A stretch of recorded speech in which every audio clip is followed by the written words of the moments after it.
From the headquarters of Telesur English in Quito, Ecuador, I am Estefanía Bravo, and this is From the South.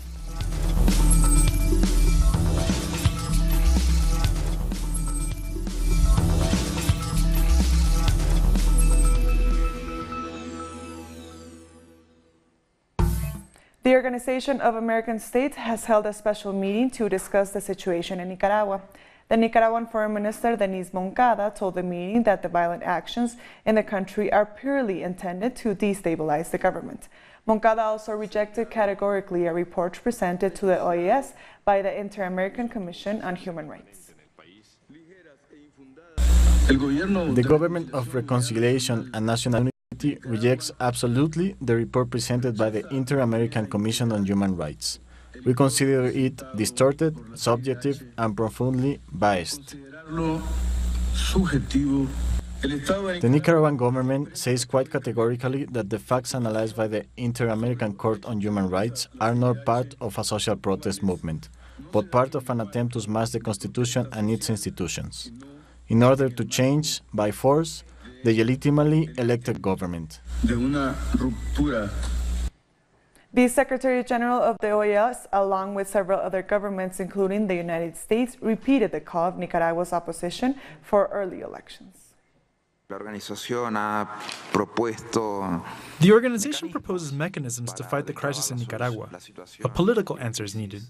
Politics makes no sense when it prevails over the people's will. It is the people's will that should prevail. It needs to be done with elections, counting the votes. The answer needs to be soon. Time is going against Nicaragua. The passage of time means more repression, more violence, more deaths. We are proposing anticipated general elections, presidential and parliamentary, in a minimum period of 9 months and a maximum period of 14 months. Hay que hacerlo con elecciones, contando los votos. As opposition groups continue to spread violence around Nicaragua, citizens reject these actions that seek to overthrow the Sandinista government. Most streets in Managua have an air of tranquility as families try to overcome the violence spread by opposition groups, like Rosa, who just 1 week ago had a house broken into and was threatened by perpetrators. She remembers how just 3 months ago her kids would go out to play football every day after school. Today they can only leave home if they really have to. This is truly horrible. To go back to the past like this, we hadn't seen events like this in a very long time. There are violent deaths every day. Armed gangs walk our streets from early morning, and from 4 p.m. you can hear the gunshots. Because they shoot those they can't intimidate. I'm just grateful that my 3 kids are still alive. Marbelli is from one of the 178 families who, according to the Truth, Justice and Peace Commission, have lost someone during the recent violence. Just 1 week ago, her brother was shot dead, and then his body was burned. He was a member of the Sandinista Front, just like Marbelli herself. Despite this, she will continue to stand up for her organization. We have lived through war, so we don't want another one. We have been persecuted since we were children. We have seen family members die. We want peace. We want our country back. So we are marching for peace all over the country. Psychologist Maria del Socorro feels the current reality will have lasting consequences. It will deeply impact families as well as society as a whole. This violence has greatly damaged children. All that is happening emotionally and psychologically affects everyone.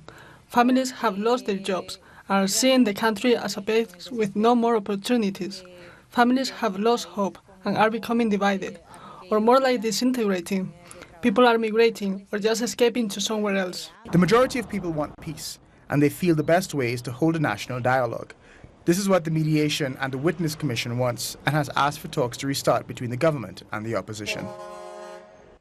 Venezuela has criticized the report by the United Nations where the international body said that human rights situation has deteriorated in the country. In a public statement, the Foreign Ministry of Venezuela says that the report is another aggression against the country, which has seen suffering differing attempts at foreign intervention. According to Venezuela, the United Nations has deliberately ignored the information provided by the government and also the consequences of the economic blockade against the South American nation. Colombian authorities have recovered what they believe to be the bodies of the Ecuadorian journalist team from El Comercio, kidnapped and killed on the border. The corpses were taken from a helicopter where they were placed in coffins. The Colombian government is saying that it is, in fact, the bodies. However, Ecuadorian officials want their own independent analysis.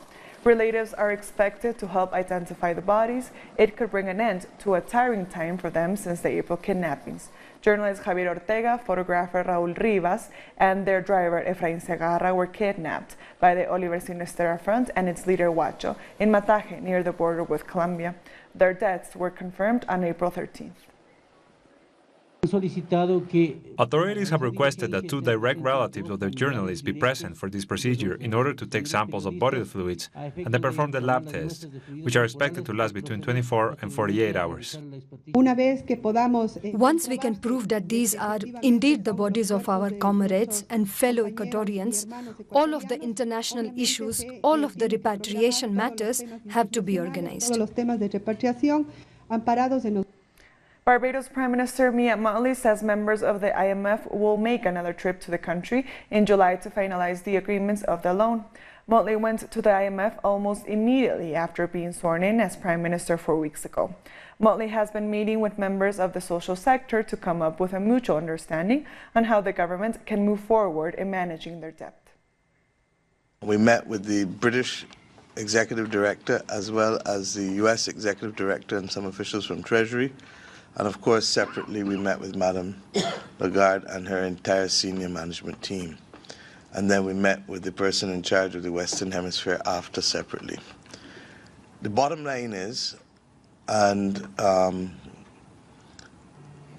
not only are they satisfied that we are on the right track, they believe that they could come back here very quickly, and hence the 2nd to the 12th of July. A mission from the International Monetary Fund is in Ecuador to discuss possible loans. President Lenín Moreno and the Ecuadorian Finance Minister Richard Martinez have been holding a series of meetings this week with international financial institutions, including the IMF and the World Bank, as they seek to cut public spending. Ecuador's previous president, Rafael Correa, expelled the IMF in 2007, accusing it of financial blackmail. Argentina's President Mauricio Macri sworn in Javier Iguacel as the new energy minister and Dante Sica as new production minister. The move comes just after the International Monetary Fund approved the country's $50 billion aid package. The Buenos Aires Stock Exchange soared more than 8.6% at opening on Thursday on news of the formal approval. Nonetheless, vocal street protests and threats of labor strikes have greeted President Macri's decision to seek financing from IMF. We'll be back very soon. Stay with us.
Welcome back. Argentina are lucky to be still in the World Cup after a win by Nigeria.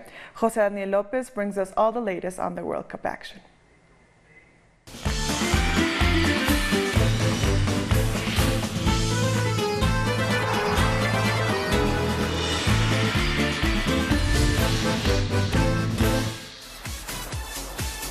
Thank you, Steffi, and welcome to our Telesur Russia 2018 special World Cup coverage. I'm Jose Daniel Lopez, and here are today's headlines. We start with the results from today's games. In Group E, five-time World Cup champion Brazil beat Costa Rica 2-0 in St. Petersburg. Brazilian midfielder Philippe Coutinho and Neymar scored both winning goals in the last minutes of the match. It was a tough game, as we expected. We were trying to win from the first minute, but we had the patience to play until the end of the game, where we were rewarded with those 2 goals. About man of the match, well, I'm happy once again, but I'm even happier with the win for the team, which is most important. Brazil's breakout star, 21-year-old Gabriel Jesus, is getting a lot of support from back home. Residents of Jardim Peri, the Sao Paulo favela where Gabriel Jesus grew up, have been watching their favorite player very closely. Today, residents gathered to watch the World Cup game as Brazil took on Costa Rica. Here they are celebrating the team's massive win. It's very exciting, and Brazil was great, beautiful, wonderful. The game could have been better, and the anticipation was killing me. For us, it is very important that Gabriel Jesus be there to play, and Brazil's victory is from our heart. Earlier, we had a chance to speak with Brazilian sports journalist and, of course, Brazilian football supporter Luis Corvino Filho, who's in Russia. Everything went right. We got the 3 points, and now we just have to wait for Serbia and to have a good match also with them. What do you think of the performance of the team during this match compared to Sunday's match? Well, during the second half, we played better. We got better chances, but unfortunately, in Navas, the Costa Rica's goalkeeper was playing really, really well. So he defended a lot of attacks from us, and well, at least during those extra time, those extra minutes that the referee gave to get the game going, we were able to do those two goals, and well, you can see that it's a lot of party for us now. Everybody was happy, and then we were able to get these 3 points. So I went to Poland against Senegal, and I saw a lot of Brazilians there also watching the game. So I saw that we Brazilians are here in a heavy number. So yeah, Russia is getting a little bit of Brazilian's culture. Can you compare the national team from 2014 to this year's squad in 2018?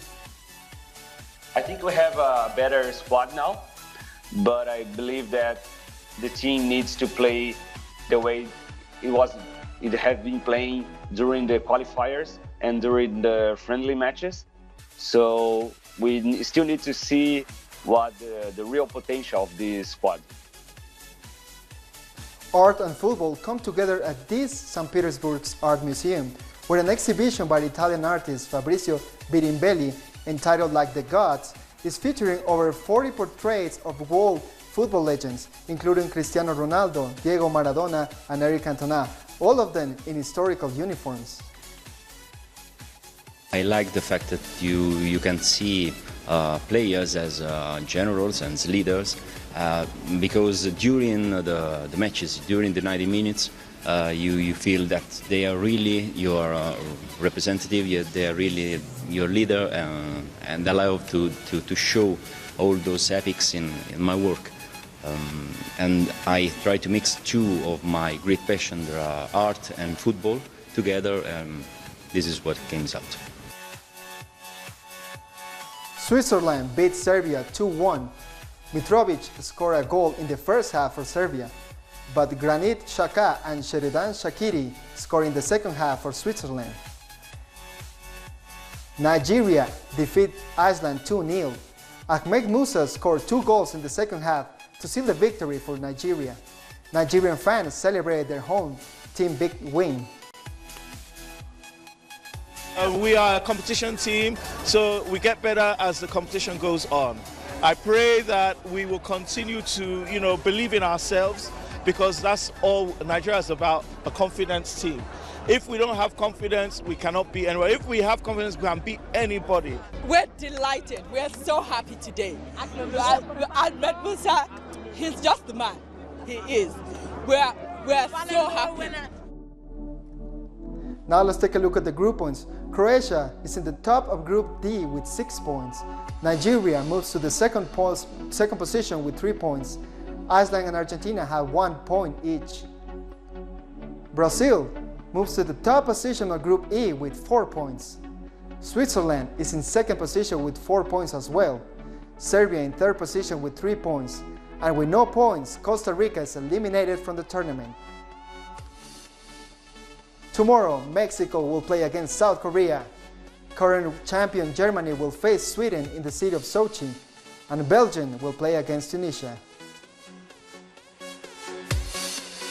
And that's all for today's Telesur Russia 2018 headlines. Don't miss our exclusive show, De la Mano del 10, the World Cup according to Maradona, only on Telesur English. I'm Jose Daniel Lopez. Back to you, Steffi.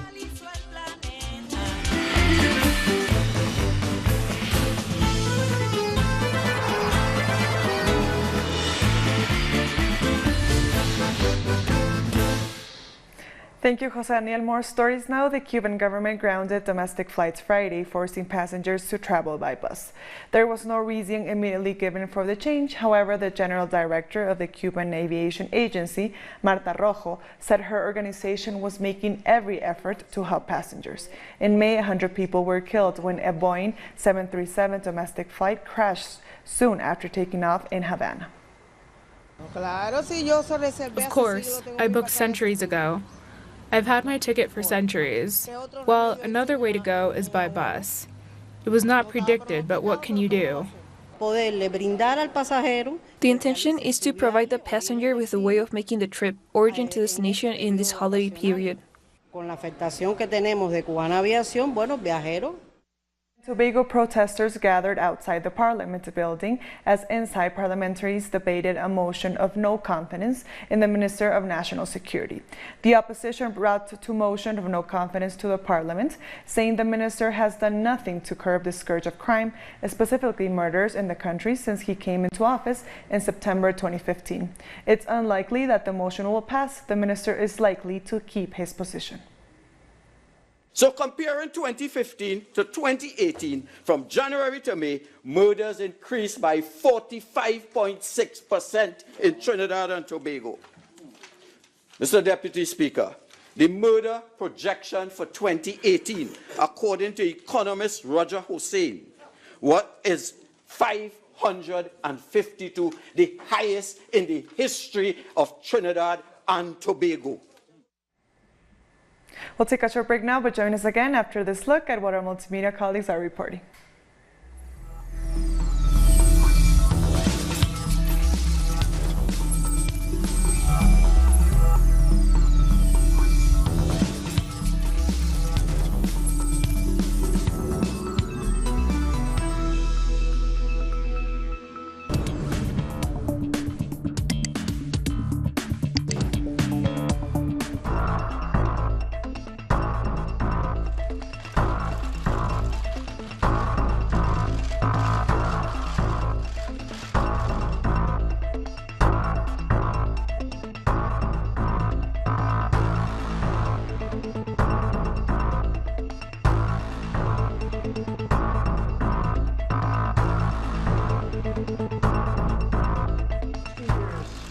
Taking care of it. Nobody's had the political courage to take care of it, but we're going to take care of it. So we need 10 votes.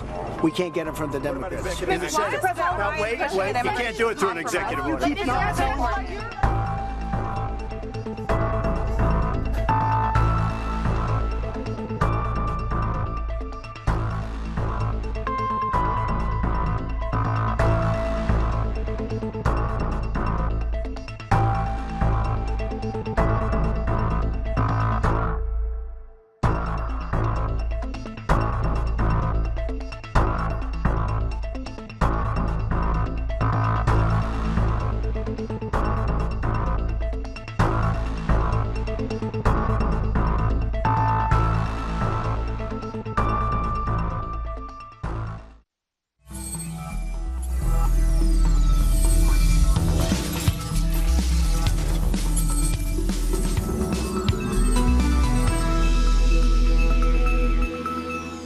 Welcome back. The main candidates in Turkey have been winding up their campaigns ahead of Sunday's presidential and parliamentary elections.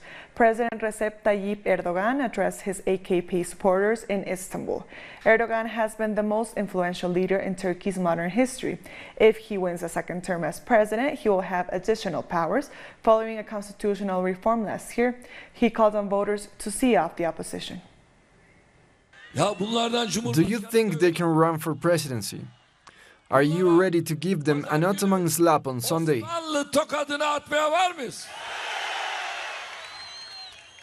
And hopefully, I believe that my brothers, my citizens, will give them the necessary lesson on Sunday.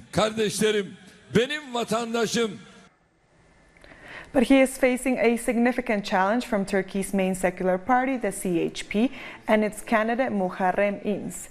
İnce has been drawing some huge crowds to his campaign rallies, like this one in Ankara. He told them it was vital that everyone voted on Sunday. Starting from tomorrow evening, it is your turn.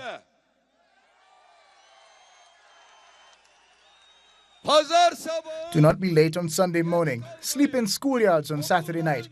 Don't get hungry on Sunday. Don't get sleepy on Sunday. Don't be sick on Sunday. Feminist demonstrations continue in Spain after the so-called Wolf Pack was released.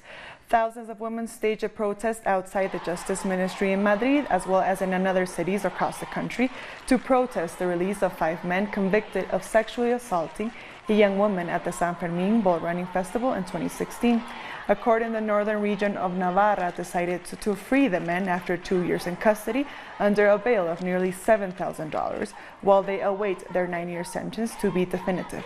According to feminist movements, justice is sending a message of impunity to men regarding gender violence. Our correspondent in Madrid, Adriana Cordoso, brings us more. Under the motto, Free Manada, Justice is Over, thousands of people are gathered here in front of the Ministry of Justice in Madrid to protest the provisional jail release of the members of the so-called Wolf Pack. These 5 men were sentenced to 9 years in prison for a crime of sexual abuse against a young woman aged 18 during the festivities of San Fermin in 2016. The court in the northern region of Navarra granted them provisional freedom as it considers there is no risk of escape nor the risk of repetition of a crime, despite the fact that some members of this group are involved in other similar cases. A bail of €6,000 was established for them to enjoy this provisional release. The 5 members already left prison. Most of the Spanish political parties say that they respect the court's decision, but that they do not share the opinion. The Spanish state has announced that it could act as another judicial defender for the victims of sexual abuse. Taking all of this into account once more, there has been a great social response to this Wolfpack case, as we see in the streets. There have already been numerous demonstrations held yesterday in cities such as Madrid, Valencia, and Barcelona, and also today more cities take the helm to protest what they consider a justice dominated by patriarchy. And let's talk now with Micaela Vindireu. She's an active member of the organization Movimiento Feminista Madrid, who has been participating in the demonstrations at the Spanish capital. Hello, Micaela. Thank you for joining us. First of all, what can you tell us about today's demonstrations? What was the common feeling? Hello.